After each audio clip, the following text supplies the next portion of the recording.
Cette usine Sanofi a depuis des années l'autorisation de rejeter dans l'air 5 composés organiques volatiles. La condition, c'est qu'ils restent limités à 110 mg par mètre cube d'air. Or, des mesures récentes montrent que le site en rejette en moyenne 770 000 mg par mètre cube. C'est 7000 fois plus que la norme autorisée. C'est à peu près plus de 300 personnes qui sont employées là.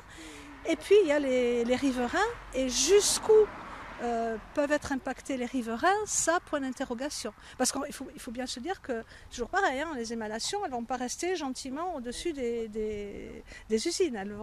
Les émanations, ça circule. Parmi les 5 substances incriminées, l'une d'elles se démarque. Il s'agit du bromopropane qui entre dans la composition d'un médicament antiépileptique, la dépakine. Sa valeur limite d'émission est fixée à 2 mg par mètre cube.